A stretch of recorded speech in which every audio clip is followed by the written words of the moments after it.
Sir আপনি কি আমাদেরকে ডেকেছেন? আরে তোদের ক্লাস টিচার তোদের নামে কমপ্লেন করেছে। তোরা নাকি ক্লাসের ভিতর শুধু বিয়াদবি করিস, তাই তোদের ক্লাস টিচার তোদের নামে কমপ্লেন করেছে। কি বলেন স্যার আপনি? আমরা কেন ক্লাসের ভিতরে বিয়াদবি করব? আমাদেরকে দেখে কি মনে হয় স্যার আপনার আমরা বিয়াদবি করতে পারি? একটু আমাদের মুখের দিকে তাকিয়ে দেখেন স্যার, আমরা তো এখনো মাসুম বাচ্চা, আমরা কিভাবে বিয়াদবি করব বলুন স্যার। হ্যাঁ হয়েছে, থাম। তোরা যে কত মাসুম বাচ্চা সেটা তো আমি খুব ভালো করেই জানি। তোরা যদি মাসুম বাচ্চা হইস তাহলে তো এই পৃথিবীতে আর কোনো শয়তানি নাই। স্যার আমরা আগের থেকে এখন অনেক ভালো হয়ে গেছি, আমরা এখন আর শয়তানি করি না। হ্যাঁ হয়েছে, শয়তানি বলে শয়তানি করা বাদ দিয়ে দিছে। স্যার আমরা সত্যি বলছি, আমরা এখন শয়তানি করি না, বিশ্বাস করেন স্যার আপনার কসম। এই থাম থাম, তোরা একদমই আমার কসম কাটবি না। আগের বার তোরা আমার কসম কেটেছিলি, তারপরের দিনই আমার বউ আমাকে ছেড়ে চলে গিয়েছিল। একদমই তোরা আমার কসম কাটবি না। স্যার ওটাতে আমাদের কি দোষ বলেন? আপনার বউই তো আপনাকে ভালোবাসে না, তাই তো আপনাকে ছেড়ে চলে গিয়েছে। আপনার বউ যদি আপনাকে ভালোবাসতো তাহলে কখনো আপনাকে ছেড়ে চলে যেত বলেন তো স্যার? এই তোরা আমার বউকে নিয়ে একদমই বাজে কথা বলবি না। তোদের কারণে আমার বউ আমাকে ছেড়ে চলে গিয়েছে। আগের বার আমার বউকে নিয়ে তোরা কসম কেটেছিলি, তারপরের দিনই আমার বউ আমাকে ছেড়ে চলে গিয়েছে। কি আর বলবো দুঃখের কথা, তোদের কারণে আমার বউ আমাকে ছেড়ে চলে গিয়েছে।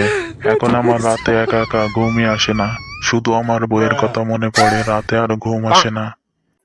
আরে কেলু, স্যার তো দেখে একদম দেবদাস হয়ে যাবে রে। চল স্যারের একটা ফিটিং মেরে দিই। কিন্তু সেটা কিভাবে? আমার তো মাথায় কিছু ঢুকছে না। আরে তোর মাথায় কিছু ঢোকানো লাগবে না, তুই শুধু দেখ স্যারের কিভাবে ফিটিংটা দিই। এই তোরা দুজন ফুসফুস করে কি বলছি বল দেখি। স্যার তেমন কিছুই না, এই আপনার কথাই ভাবছিলাম। তা আমার কথা কি ভাবছি বল তো আমাকে। স্যার এখন যে চলে গেছে তার কথা ভেবে আর কি লাভ বলেন? তাই তাকে ভুলে যাওয়াই ভালো।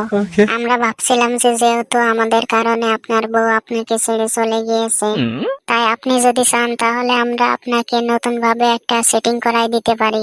কি বলিস তোরা? কেমনে কি বল দেখি।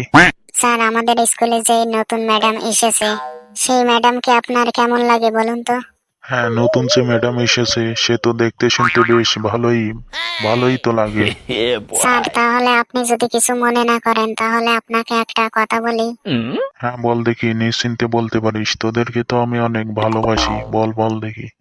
স্যার তাহলে বললাম, স্যার যদি নতুন ম্যাডামের সাথে আপনার সেটিং করিয়ে দিই তাহলে কেমন হয় বলুন তো? হ্যাঁ সেটা করলে তো বেশ ভালোই হয়, তবে কেমনে কি, ম্যাডাম কি রাজি হবে? আরে স্যার আপনি শুধু একবার হ্যাঁ বলেন, তারপর বাকিটা আমরা দেখছি। ম্যাডামকে রাজি করানোর দায়িত্ব আমাদের, আপনি শুধু একবার হ্যাঁ বলুন।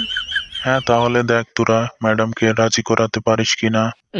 তবে সাবধান, এই ব্যাপারে যেন কেউ না জানে। ঠিক আছে স্যার, আপনি কোনো চিন্তা করেন না, এই ব্যাপারে কেউ জানতেই পারবে না। আপনি শুধু দেখুন ম্যাডামের সাথে আপনার কিভাবে সেটিংটা করিয়ে দিই।